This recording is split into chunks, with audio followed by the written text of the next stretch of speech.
안녕하세요. 실제 매매에 도움되는 수급과 차트 분석, 주차할 팁에 오신 걸 환영합니다. 자, 이번 시간은 장단기 이평선을 활용한 급등주 매매 방법을 알아보도록 하겠습니다. 일단은 급등주 매매하는데 중요한 게 이평선에 이제 어떻게 활용하냐, 이게 굉장히 중요하거든요. 그러면은 단기 이평선은 어떻게 활용을 하고 장기 이평선은 어떻게 활용을 하냐. 그래서 이거를 좀 개념을 정리를 하자면요. 보시면은 11선과 21선 단기 이평선을 보통 상승할 때는 깔고 올라가거든요. 특히나 완전한 급등이 나올 때는 10일 이평선을 이탈하면은 그 종목은 무너지기 시작한다. 그래서 급등주는 단기 이평선 깨지면 무너진다. 그래서 이제 이론적으로는 11선이 굉장히 중요한, 급등할 때는 이제 처음 깨지는 구간에서 11선 무너지면은 깨지는 거고요. 그래서 한번 깨졌지만 11선을 횡보해서 다시 올라갈 수 있는 구간은 21선입니다. 그래서 이제 최종적으로 21선 라인까지도 무너지고 내려가면은 종목이 이제 좀 무너지는 흐름으로 간다. 이렇게 보시고 접근을 안 하는 게 좋겠죠. 물론 이제 기술적으로 반등 나오는 구간에서 매매가 가능하긴 하겠지만 이거는 단타로 대응을 해야 된다. 이렇게 보시면 돼요. 그리고 장기 이평선 굉장히 중요하죠. 장기 이평선은 보시면은 61선이랑 121선 이평선이 되게 중요해요. 이 장기 이평선이 중요한데 장기 이평선이 수렴하고 상승하는 초기 구간에 집중하자. 이게 중요합니다. 그래서 이제 이평선을 활용해서 이 두 가지를 보고 차트를 보도록 하겠습니다. 최근에 이제 많은 상승이 나왔던 비덴트라는 종목이에요.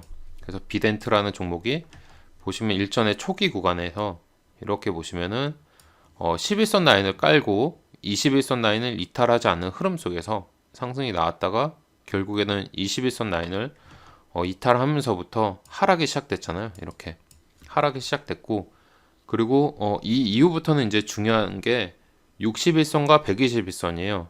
보시면은 자, 이렇게 가까이서 보면요, 이 구간에서 이탈하면서 하락이 시작됐잖아요. 그리고 중간에 한 번씩 들어주는, 그리고 이 분홍 색깔의 121선인데요. 121선 라인을 한 번씩 돌파 시도하는 이런 흐름이 발생을 했고요. 그리고 나서 자, 이 구간을 보시면은 이제 61선이 121선을 돌파하는 골든 크로스가 최초에 발생을 했죠. 그리고 나서부터 수급이 들어왔고, 그리고 눌림목 형성을 하면서 자, 이제 아까 제가 말씀드린 게 중요한 게 이거잖아요. 상승 시작점에서는 11선과 21선 단기를 이탈하면 안 된다.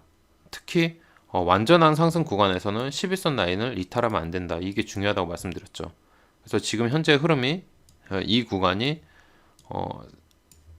장기 이평선 수렴하고 상승하는 초기 구간이고, 그리고 이 상승하는 구간이 11선, 21선 단기 이평선을 다시 지지하는 흐름으로 가는 구간이란 걸 알 수가 있죠. 그래서 이후에 이렇게 급등이 나오고, 자, 11선 라인을 다시 살려주고, 그리고 21선 라인 푹 빠져서 다시 살려주고, 그 다음에 추가 상승이 나와서 본격적으로 이런 상승. 그래서 이제 특히 이것도 중요해요. 그러니까 주식이라는 건 사실 계속 차트가 변화를 하거든요. 그래서 우리가 어떻게 대응을 하냐가 중요한데, 근데 보시면은 완전한 급등 상태에서는 21선 이탈하면 11선은 이탈하면 안 돼요. 근데 이때 보시면은 이탈했다고 보기가 좀 애매하죠. 왜냐면은 장 마감 때는 꼭 양선으로 11선까지 바짝 붙여놓고, 아니면 이탈했지만 돌려놓고 결국 종가상으로 이탈 안 하고 돌리고 마감이 됐다. 이렇게 보시면 돼요. 뭐 이런 바닥 구간, 이런 바닥 구간에서 초기에 매수 진입을 했다고 하면은 나는 애초에 장기로 보면은 이런 구간까지 좀 종가까지 끝까지 확인을 하는 게 중요하거든요. 그래서 비덴트는 11선을 이탈했다고 보기보다는 장중에 이탈했지만 장 마감에는 종가상으로 이렇게 돌리고 지켜주고 마감이 됐다. 그래서 이제 본격적으로 확실하게 이탈된 건 이때죠. 이때부터 이탈되면서, 그리고 나서 21선까지 완전 이탈되면서 이렇게 반등, 기술적으로 반등 나왔지만 결국에는 21선을 넘어가지 못하고 또 와르르 무너지는 이런 흐름으로 전개가 됐습니다.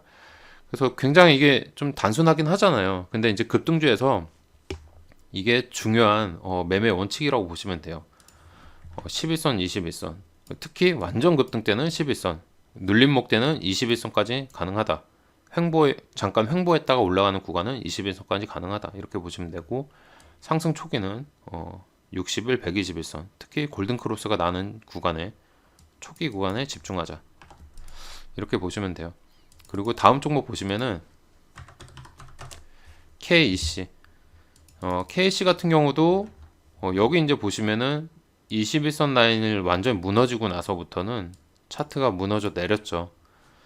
그리고 향후에 자 차트가 무너지고 나서 이제 중요한 거는 61선과 121선 121선 라인이 쭉 따라서 내려가다가 결국에는 이 구간에서 골든크로스가 나기 시작했죠. 골든크로스가 나고 이 구간에서 다시 이격이 모이고 나서 이때부터 이제 수렴이 끝나가고 나서 이제 올라가는 흐름이라고 보시면 돼요. 그래서 이제 보통 바닥이 한번 형성이 되면은 쌍바닥으로 만들어지고 나서 올라가는 경우가 자주 있어요. 그래서 원래는 이 구간에서 좀 골든크로스가 나면서 만약에 이전에 이 라인대가 이 구간대가 없었다고 하면은 여기서 올라갈 수도 있었겠죠. 근데 전체적으로 바닥이 밑에 있기 때문에 쌍바닥을 만들고 나서 올라갔다. 이렇게 보시면 돼요. 그래서 KC 같은 경우에는 저가 종목이다 보니까 워낙에 많이 흔들었던 종목이에요. 그래서 이 상승 초기 구간에 보시면은 이런 이평선들, 장기와 단기 이평선들이 굉장히 수렴을 했고 에너지가 보이는 상태에서 21선 라인을 이탈하지 않고 결국에는 주가 상승을 했죠. 근데 이때부터 11선 라인 깨지고 나서 급격하게 빠졌고 다시 이제 급격하게 올렸다. 이런 부분은 좀 예측하기가 어렵죠. 그래서 원래는 11선 라인을 지켜주고 올라갔어야 되는데 저가 종목이다 보니까 이렇게 이탈했다가 다시 올리는 이런 변동성이 심했었다. 이렇게 보시면 돼요. KC에서 이제 제일 중요한 요점은 이런 수렴 구간에서 집중을 하는 게 중요하다. 이걸 좀 기억해 두시면 될 것 같아요. 자, 그리고 오늘 설명하는 마지막 종목 보시면은 갤럭시아 모니터링인데요.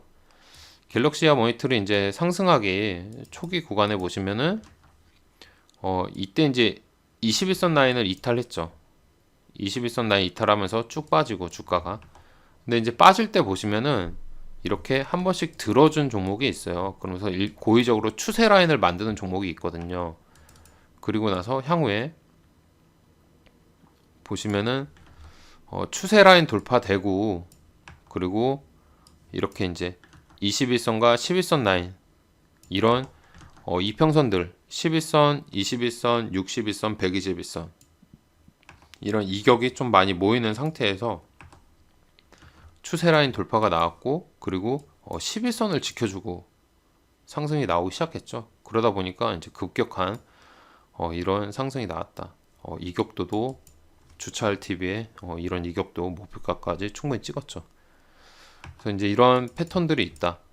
그러면은 이제 우리가 중요하게 봐야 될 거는 결국에는 급등 나올 때 11선 라인을 지켜준 게 중요하다. 이런 11선 라인을 지켜준 게 중요하다. 이렇게. 근데 11선 라인 이제 깨지기 시작할 때 기술적으로 반등 나오지만 결국에는 빠질 가능성이 이제 높아지는 거죠. 그래서 만약에 갤럭시와 머니터리가 이런 21선 라인 구간을 잘 지켜주고 유지된다고 했으면은 추가적으로 상승 가능성이 있었겠죠. 결국에는 21선 라인 깨지고 이렇게 하락을 한 걸 볼 수가 있어요. 이후까지 보면은 이렇게 추가적으로 또 이탈을 했죠. 그래서 보시면은 이런 이평선 수렴하는 구간, 초기 구간에 집중하자.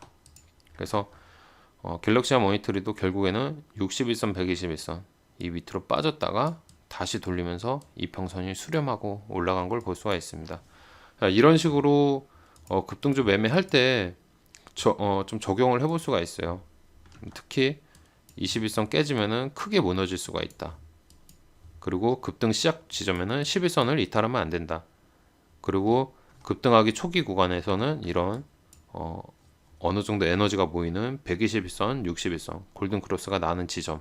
근데 이제 갤럭시와 모니터리는 이거보다는 추세 라인 돌파했다는 거에 조금 더 그런 의미를 두고 11선 라인에서 매매를 해볼 수가 있었다. 이렇게 보시면 될 것 같습니다. 자, 그래서 이제 오늘 여기까지 장단기 이평선을 활용한 급등주 매매 방법을 알아봤습니다. 시청해 주셔서 감사합니다.